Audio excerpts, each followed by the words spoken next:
Welcome to the Migrant Mentor, where dreams know no borders and inspiration speaks every language.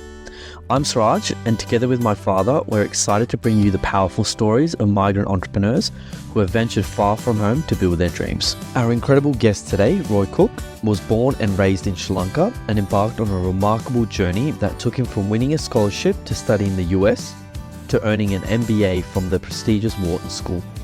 Wharton, as you may know, has produced some of the most successful leaders in the world, including Elon Musk, Donald Trump, Sundar Pichai, and Warren Buffett. Roy is currently the CFO of Hybrid, an AI-based scale-up in Sydney. Before I introduce Roy to the Migrant Mentor, let's roll back the years and talk about his career. Roy began his career on Wall Street with JP Chase, experiencing the fast-paced world of investment banking. He then took a leap of faith and became the CFO of a startup during the dotcom era, witnessing firsthand the highs and lows of the boom-bust cycle. In 2002, Roy relocated to Sydney, marking the second leg of his migrant journey, where he had to start from scratch and build a new professional network. Roy went on to hold various influential roles at Westpac, founded IONGO, a connected car platform, and became a foundation member of Stone & Chalk, a fintech hub out of Australia. Despite facing challenges in scaling IONGO, Roy's resilience and family support helped him navigate the difficult challenges. Over the course of his career, Roy has successfully raised over $100 million in capital from top global venture capital firms. Beyond his professional achievements, Roy is an avid swimmer and runner, using these activities to recharge and maintain his resilience. So, without further ado, let's welcome Roy to the show. Okay, thank you, Roy Cooke. Welcome to the Migrant Mentors and taking on the offer that Suraj gave. Thank you. Thank you for having me. Great. Look, amazing career, Roy. So what we want to do is share your journey and hopefully inspire some of the other entrepreneurs who might listen to this podcast. So maybe to start things off, early life education, where life started, maybe if you can just share that so people can connect with Absolutely. Other migrants. Yeah. So look, I'm born and bred in Sri Lanka. And, I came from probably a medical family. A lot of my family members were doctors. So early on, it was, I was tagged to be, he's going to follow in his grandfather and father's footsteps. But, as you may recall, the 80s was a troubling time in Sri Lanka. There was a lot of racial unrest, political unrest. And, growing up at that point, I knew, the future was very bleak for me in Sri Lanka. So I'm like, I need to leave. And, I ended up applying to a whole bunch of schools in the US, blindly applying to some random schools. And one of them was kind enough to give me a scholarship, and that was my ticket. So at the young age of 20, packed my bags and left Sri Lanka, and I landed in the US, and that was my first migrant journey, if you will. And you went to no lesser than the Wharton School. So how did that, being at one of the most prestigious colleges in the world? Yeah, look, so I went to a small undergrad school, and it was pretty small, and it was a bit challenging at the beginning, but get settled in. I was in Philadelphia, and the Wharton School was based in Philadelphia. And I kind of gave it a shot. It was one of those things where what could go wrong? I applied to a bunch of schools. I knew I wanted to get my MBA and do my master's. And lo and behold, I got in. And that was, I got to admit, looking back, it's an extremely humbling experience. There was people that I went to class with, some of my classmates, they had, their intellectual horsepower was like 10 times greater than mine. So, it wasn't even mine, so like, oh my gosh, I'm in with this crowd. But it gave me a significant amount of confidence, it was very, very internationally oriented. So the balance was about 30% international students. A lot of them had similar backgrounds to myself. I kind of saw myself in a lot of them at times. But it was a fantastic experience. And one of the things I learned very early on, apart from the academic side, and I think you touched on it in some of the previous podcasts, is the whole networking and the importance of that, and how it helps certain people get through, a lot quicker than others, etc. And that was a massive, massive learning for me there. And we'll touch upon it. I think you guys touched upon it as well. But yeah. What was that conversation like with the mom and dad back in Sri Lanka when you were 20 years old? And maybe, back then, not many people did venture out to other countries. What was that conversation like when you said, Mom, Dad, I'm packing the bags and going straight to America? Well, I mean, to be honest with you, they were very supportive because obviously they knew the situation, the political situation. So they were supportive of me getting out and at least, charting a path for myself. While it was daunting and seemed like a risky move, I mean, it was also very exciting, to get on that journey, to start out kind of like, kind of break free from, the family and the what you're familiar with and all that comfort, and, and when I look back and thinking about my entrepreneurial journey, it's also, well, what could go wrong? I mean, take a risk and see what happens. And, it takes you through some interesting pathways. So I think they were quite supportive, and I think, that definitely helped as well. Who's the most high profile person you met at Wharton? Sadly, it's Donald Trump. Oh, really? Yeah, he came and spoke. I mean, they had some fascinating speakers. There was another guy who came and spoke called Migrant Mentor. And he was also, a very big financier in the 80s. So there was a whole bunch of people who came and spoke. Yeah. So it was an exciting place to be. Yeah, good. So in terms of your migration, of course, then from the US and into Sydney, walk us through that, how that happened and what motivated you to come to Sydney. Yeah. So, I mean, so my wife, I got married. She's also Sri Lankan background, but she had migrated to Sydney. Her family had migrated to Sydney, early in the 80s, after.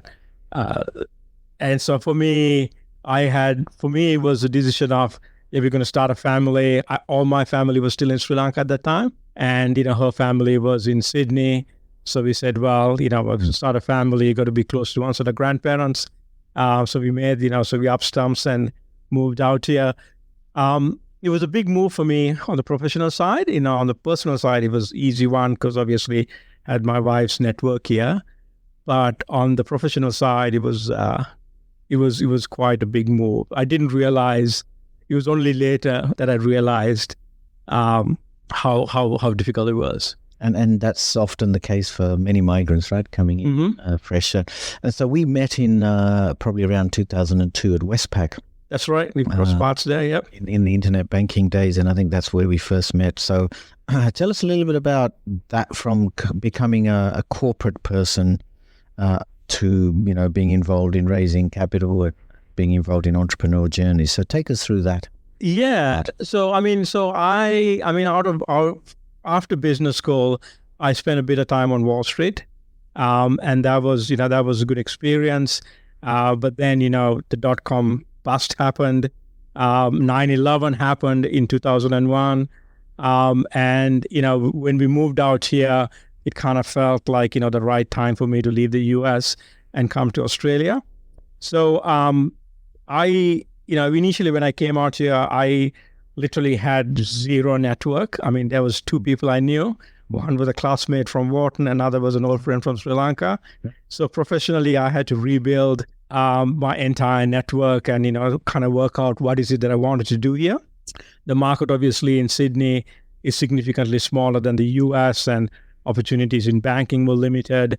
But I, started out with a couple of, contract roles.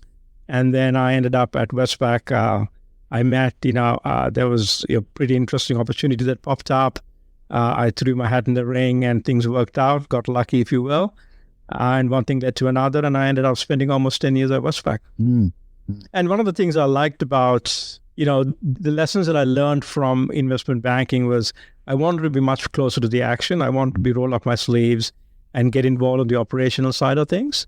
I didn't enjoy being on the advisory side. So I think, for me, Westpac was an interesting move. And before we came online, you talked about people who make a difference to your life, and you need 2 or 3 people along the way. Maybe just share some of those people, because I think that's also an inspiration, and that's something I said in my podcast. You always find somebody who's going to give you, and I actually named a few people It made a big difference in my life. So so for me professionally, it was my first manager, Clark Butler. So he was he was my manager of Westpac. He hired me into the group, and still to this day I keep in touch with him. He acts as a mentor, a coach, somebody I can lean on and talk to when things are going well, but also more importantly when things aren't going well. And I'm kind of at a crossroads and kind of working out what else I can do. Another person that I generally keep in touch with is somebody I worked with when I first came out here. Literally right off the boat, landed. A couple of months into it, I got a job. He was a chief strategy officer, Rob Antelov, and he was at Fairfax. And I spent 6-9 months with him. And interestingly, he also has moved into the entrepreneurial side and doing a bit of advisory work. And people that I still keep in touch with and look out for advice. And I think that is, and you talked about it, and it's one of the key things, right? As a new migrant coming into the country, the importance of the network that you build and the people that you give, people who do give you a leg up and bit of support is quite critical. And one of the things I did when I first moved out here is I went through the Wharton alumni database, just call people. I said, hey, I'm new to the country. 9 times out of 10 people took the call. Just had a cup of coffee, right? And it kind of like eased that whole, breaking in, made it a bit easier. I find it surprising on that point. It's that grit of actually reaching out to people or cold reaching out. I find a lot of people these days, they say, where do you find mentors? Yeah. There's places like LinkedIn. You can reach out to people. People are very friendly, especially successful people. I feel like they're a lot more humble and willing to help out, right? Absolutely. And I think one of the things, as you build a network, obviously networking 20 years ago is different to networking today, is to find some common ground. So whether it's a hobby, it's around running or swimming or, an environmental, if you're into a particular cause, you're leading in, social work. If there is something that you can work with somebody on, it's a really good way to build your network. And a lot of people say, I want to build my network to raise capital or find the next job. I think that's the wrong way to go around it.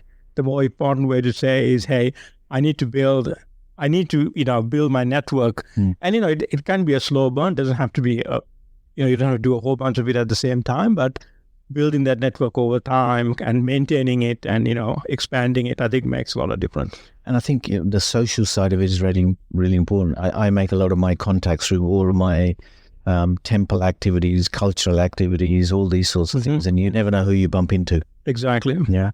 I think the amount of deals you've done at the temple is probably more of a deals in the career, right?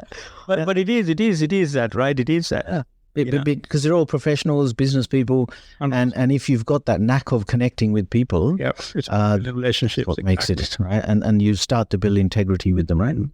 And just in terms of because obviously you were at Westpac around that sort of dotcom era. How did you, what sort of impact did that have? Because I think that's when I recall you, were always sort of that, let's do something, let's get something, the corporate is good, it pays the bills. So walk us through. Yeah, and I think, people think about entrepreneurship as you got to do it, you got to start a company. I mean, there's a lot of stuff that you could do within large corporates.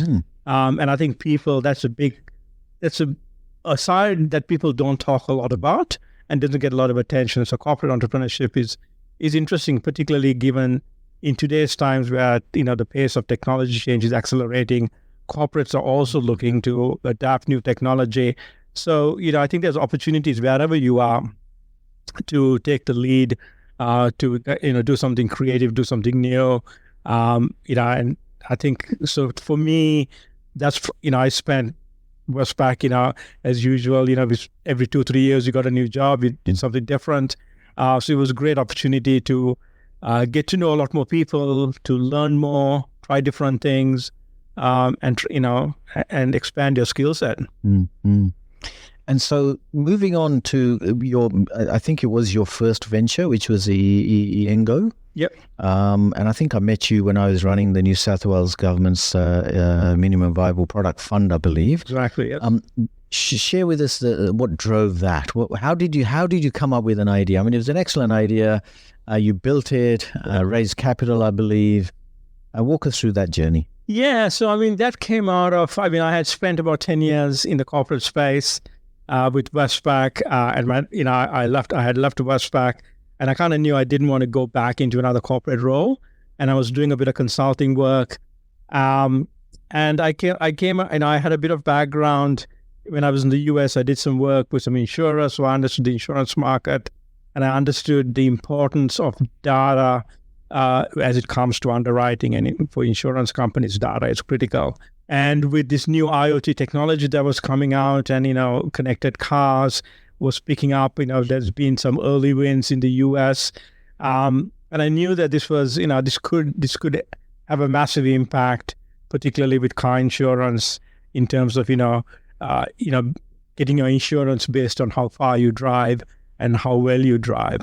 So it started as a smaller project, but then over time, it grew bigger and bigger. So we built a technology, we built a few partnerships, we raised some capital, and we got going. And we gave it a good run. We did it for about 4.5, 5 years. But in the end, we had to exit that. Kind of like the technology had moved like a lot quicker than we had anticipated, and we hit some challenges and some roadblocks for us. So it was a great experience. People talk about the journey and the destination. For me, I think it's a bit of both. I enjoyed the journey, and the destination was a bit different to what I'd planned. Yeah, and how do you handle that? I mean, the fact that, because obviously I've had to do that. Yep. How do you handle shutting the doors of a business or a baby you started? Right? I know. Well, it is as an entrepreneur. When to call it quits, or when have you reached that point? You talked about it as well around detachment. I think it's super important, right? In terms of trying to work out how do you manage through that and navigate, through that. For me, I mean, there was a few things that came together. One was the fact that the realization that I had taken it as far as I could go. And I knew that, there wasn't much I could do with this by myself. The other challenge was, I was a sole founder, and that, I mean, if there's any founders out there, don't be a sole founder, find yourself a partner, get a couple of co-founders. That sole founder journey is so draining and so taxing, and emotionally, it is so hard. But also, I think, for me, one of the things that I felt like, there was so much new technology coming up and so many different opportunities. The opportunity cost for me seemed so massive to keep pushing with the connected car platform. So, we, after about 4.5 years, we pulled the plug on it and we exited. Coming back to the actual idea, like all entrepreneurs, you must have had 15 to 20 ideas before you landed on this. What validation did you do on the idea, or what made you say, this is the one I want to pursue? So one was, I think, I thought the technology was pretty cool. So I thought, the IoT technology and the use of data in underwriting is, really game changer. What was it like? Just for the listeners, a little bit more explanation. What was the technology that you guys developed or were selling? So it was a hardware that plugged into your car's OBD port. OBD port, yep. And, we sucked all the data, we sent it up to the cloud, and, you started analyzing it. So it automatically tracked, how far you went, how the speed you were driving, where you were driving, what time you were driving.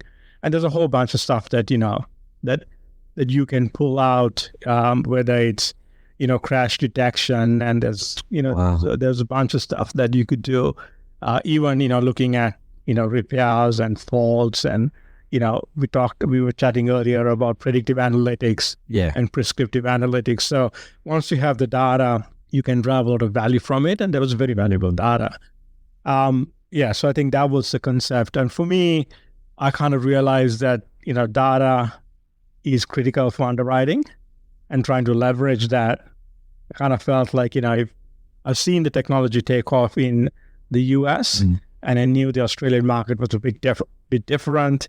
Had a big nuance to it, so you couldn't really leverage what was done in the US over here. So you had to adapt to the local market. So I kind of felt like, it's been validated in the US. Big insurers in the US are using it. It's going to come here. You need somebody in the market here who can drive it So that was kind of Mm. how it all came about. And so essentially you've got this data that you've got from your car. Yeah. And the idea or the brainstorming there was, let's sell this back to the insurer to give better premiums, or was it the other way around where you were selling it to car owners in a way as well? So selling it to car owners that they could then, leverage it for the insurance. They could, Right. if you're not driving a lot, if you're a safe driver or you just drive locally, you should be getting a much lower premium than somebody else. So that was kind of the concept. How'd you get your first customer? So that was challenging. Obviously, insurers are not known to, they're not fast movers, or they're not, used to, adapting new technology quickly. So we started with, partnerships. So, I was based out of Stone and Chalk.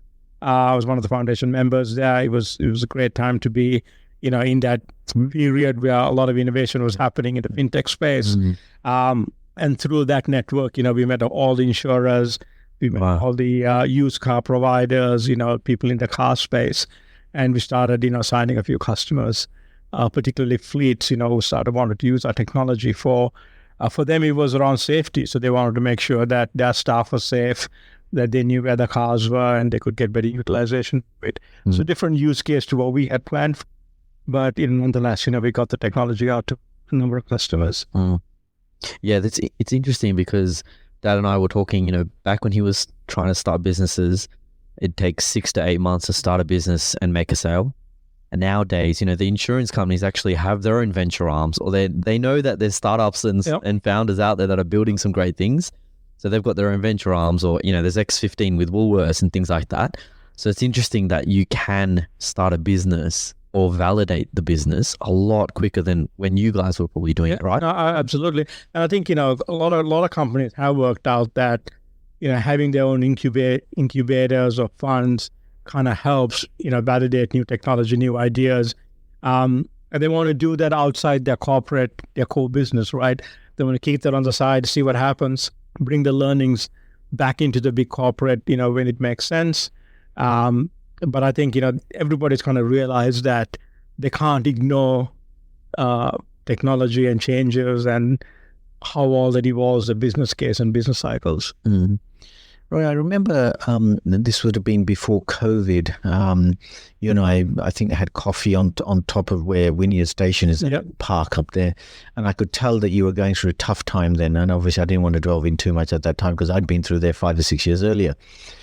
Now you've overcome that. Tell us what was going through then and how you come out of that, because it's every entrepreneur's nightmare to be down in the dumps and then to come back up. What happened and how did you pull yourself up? Yeah, I mean, obviously, it was, being a startup, has many challenges, on the personal side, you take a lot of knocks, or also financially, when things aren't working out, you kind of feel responsible for the whole thing. You kind of feel like, it's all my fault, and you kind of, tend to internalize and own the problem. So that was probably at the tail end of Iyengo, where we kind of, hit the wall. We didn't know where we were going to go with this. We couldn't commercialize it the way we wanted it to. We had taken in, friends and family money. I'd invested, 4 or 5 years into it. We've signed with partners. And for me, I think, it is resilience, I guess, is a critical component.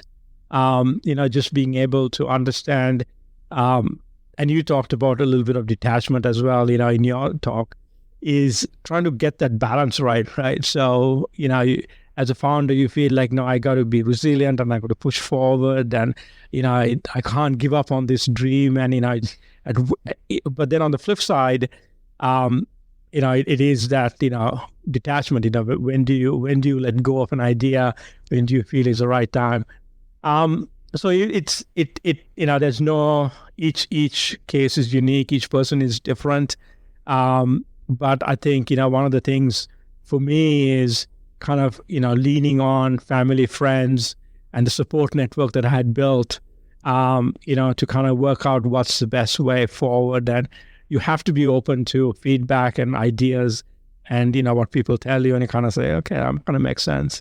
But but yeah, it's hard to navigate through some of those times. And do you feel wiser now if you look back of having gone through that sort of? 100%. I think one of the lessons I learned was, I was so focused on the destination, as I said, that I forgot that the journey could be as enjoyable and as interesting.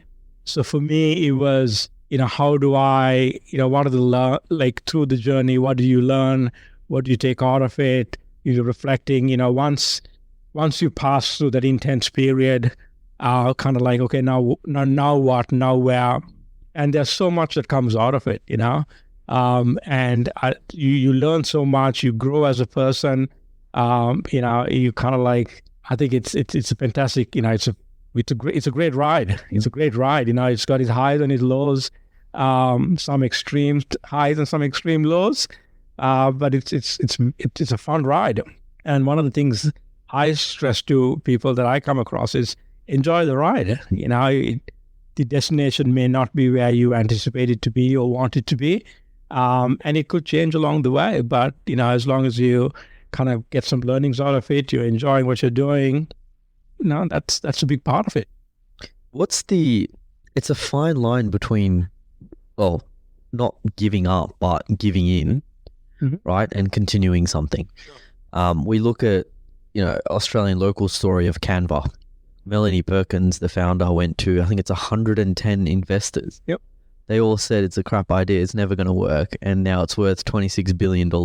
So at what point, a question to both of you, at what point do you go, yeah, it's probably time to pack this in, versus no, let's pivot, let's do something else, we've still got this technology, something like that? Great question, right? Great question. And, it's different for each circumstance, right? I think, for me, it feels like, if you feel, one of the things that gave me pause around my journey was, have I missed the boat?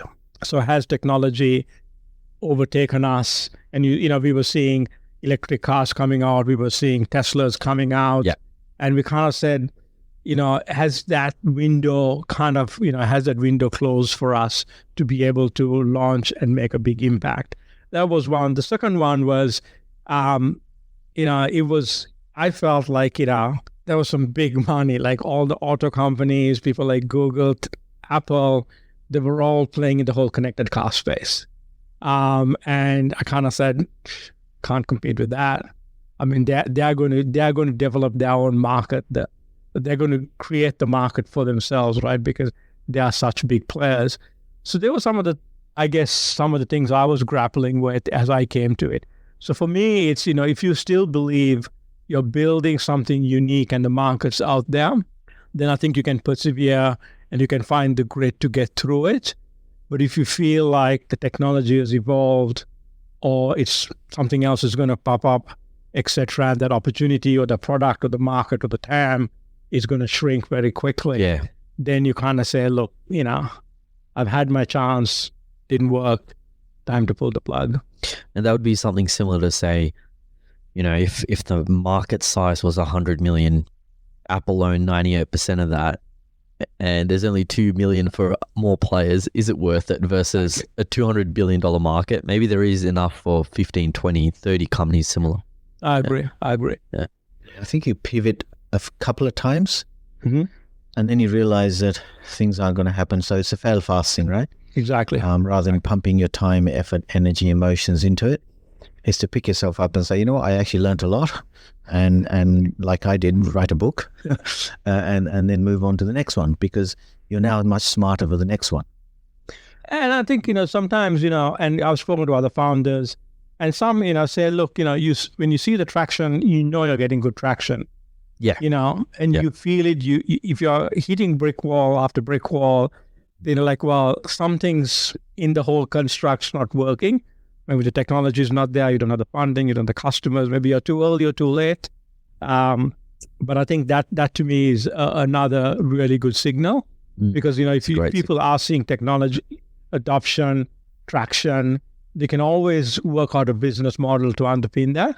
But if you're not seeing that, so all the insurers were leaning in and signing up with us, we would have said, wow, great, we'll get, that'll lead to more capital.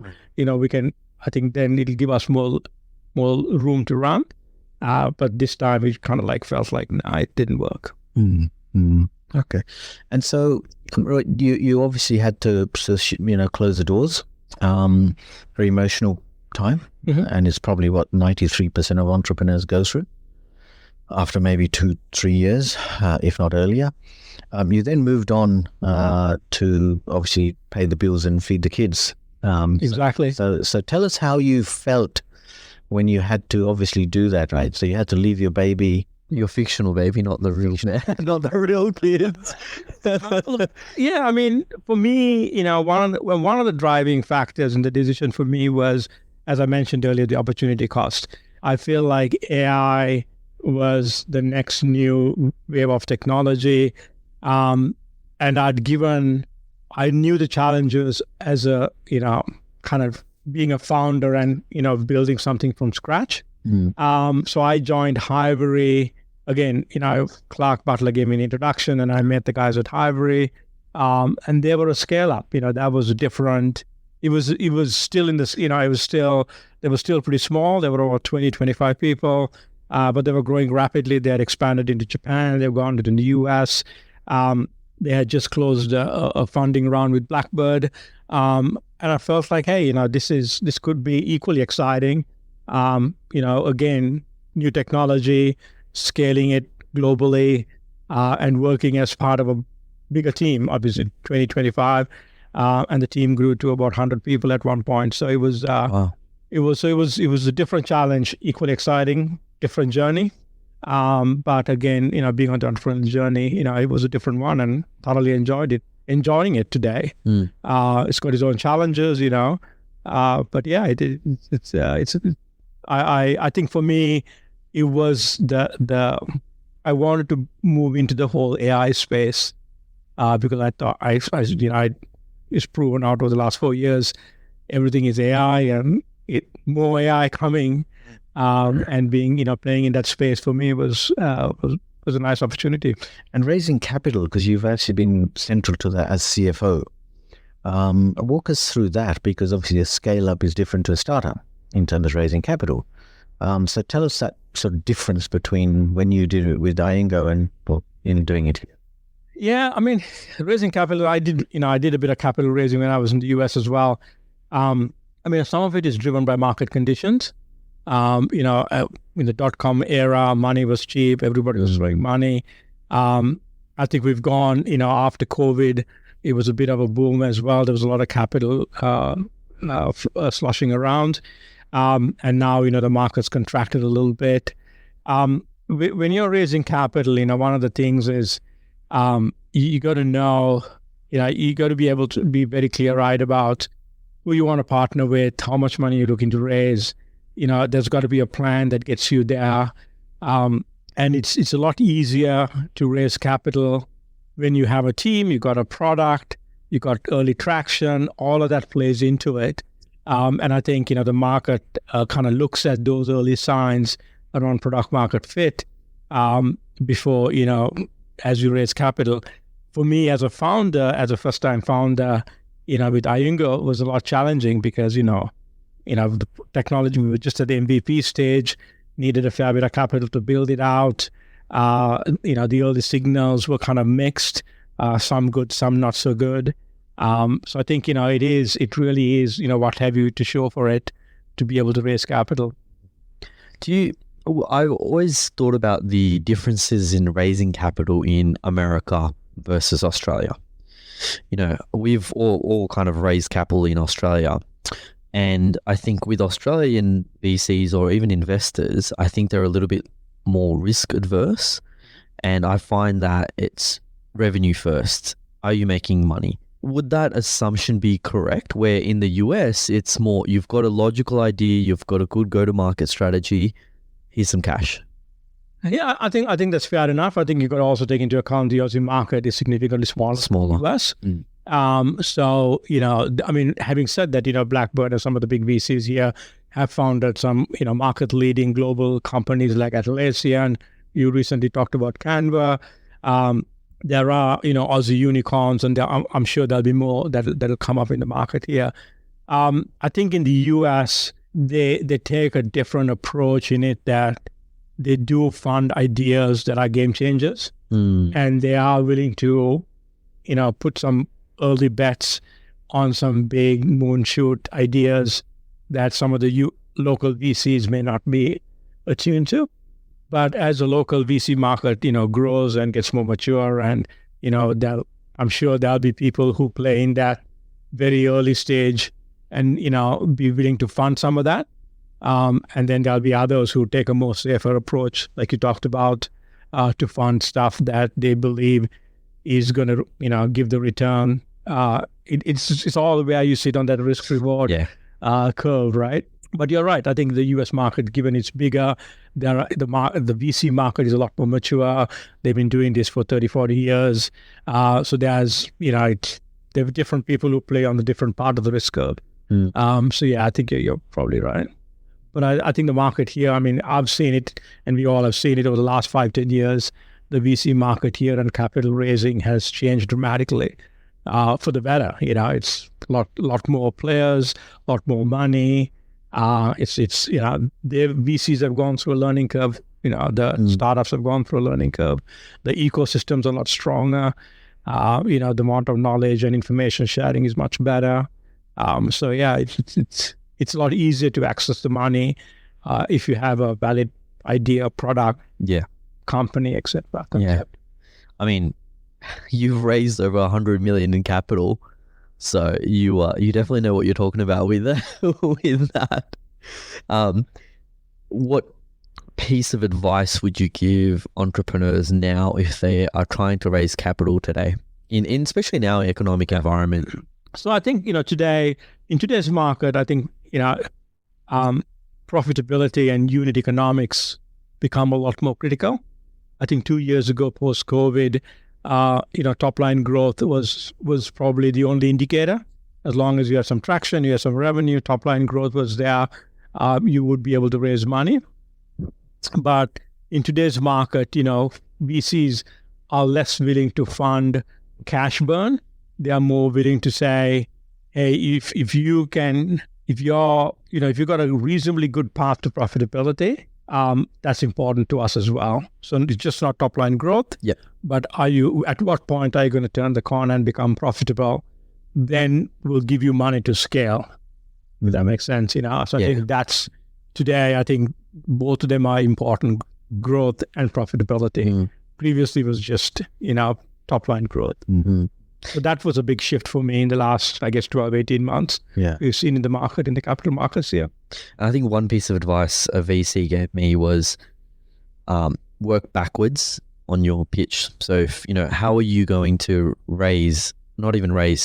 how are you going to make $1 million within a year? And if you work backwards and figure out how you're going to make that, your pitch kind of comes into play, and it's a more of attractive pitch in that go-to-market strategy. Absolutely. No. Absolutely. We're coming from the subcontinent. I think it's always, culture, your upbringing, background, spirituality, all of that plays in. How much of a difference did all of that make? This, obviously parental, spiritual background, etc., culture, to your entrepreneurial journey. Yeah, look, I think, as migrants, I think we have a leg up, because we are natural risk takers. We obviously left the comfortable space, taken the risk, come over here, or wherever that may be, whether it's here or the US, and we are prone to kind of roll up our sleeves and get stuff done. So I think as a migrant, you got a leg up. For me personally, coming from a close-knit family and having that support is super critical, right? Because if my wife wasn't there to support me, and the family wasn't there to support me through that journey, it would have been a non-starter. So for me personally, that support was immensely valuable. I wouldn't have been able to embark and go on this journey without their support. And I think it's true for as a founder. You need it's a pretty stressful people underplay. They don't realize the mental strain it takes as a founder, because, not only are you navigating change, you got ownership of this baby or this project, you take on money in, you're delivering stuff, etc. So it's a daunting task. So I think, having the right support network is really important. And that support network, whether it comes, for me, it came from my immediate family. But, however it comes, whether it's your friends and family, or with the broader network is really important. And spirituality, did that play a role at all? For me, yeah, it does. You got to, there's a limit of that plays into it. But I think for me, it was just the family support was a lot more important. Okay. And we always talk about how do we recharge or mentally switch off, right? When I've been in my businesses, I've been at dinners and people have said, "Are you here or are you somewhere else in the clouds?" And we're always switched on thinking about our businesses. How you mentioned earlier that you do a lot of swimming and running. Tell us about how that helps you recharge and handle that stress. Yeah, look, I think, whatever you do as a founder, you have to have an outlet.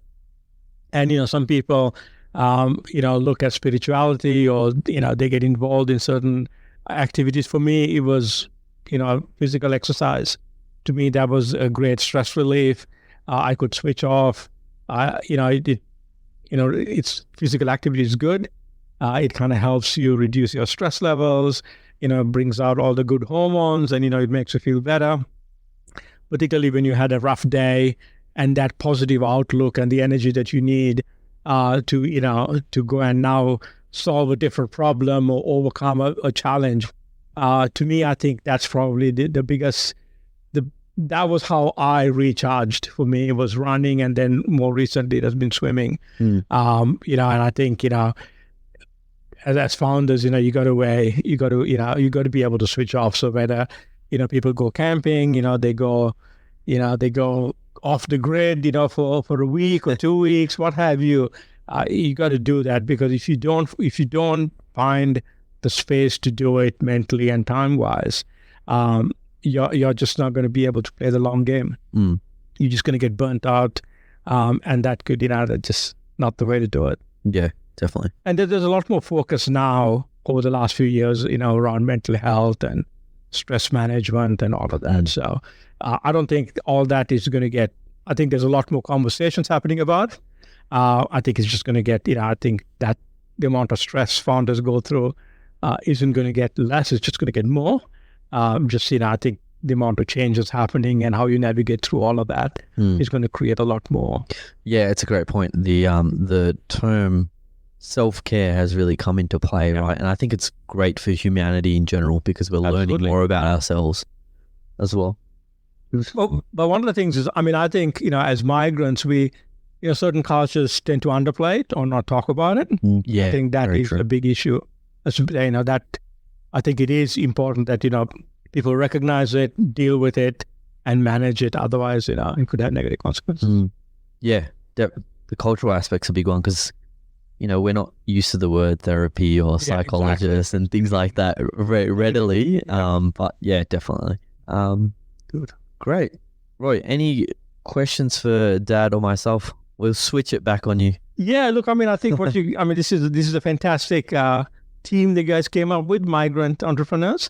I think it's really good that Kimchi are paying it forward and getting more involved and mentoring a lot more, something that I like to do as well. So certainly something that I'm looking forward to over the next few years is kind of leaning into some of the aspiring entrepreneurs. And I'm not somebody, I enjoy rolling up my sleeves and getting involved, so I can see myself getting involved on an advisory level or even at an operational level with 3 to 5 startups over the next phase of my career, if you will. I think that'll be really, really fun place to be. Yeah, good. Well, look, thank you, Roy. We will take that on board. I'm sure we have listeners that will email us to get you in contact. Yeah, fantastic. I'd love to. Great journey. Very, similar, I suppose, to mine in many ways. Yeah.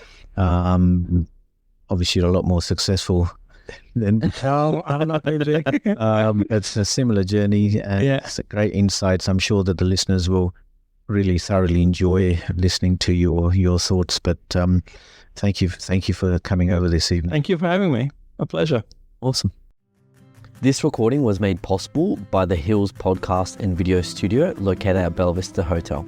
Special thanks and shout out to them for their support. Thanks for listening.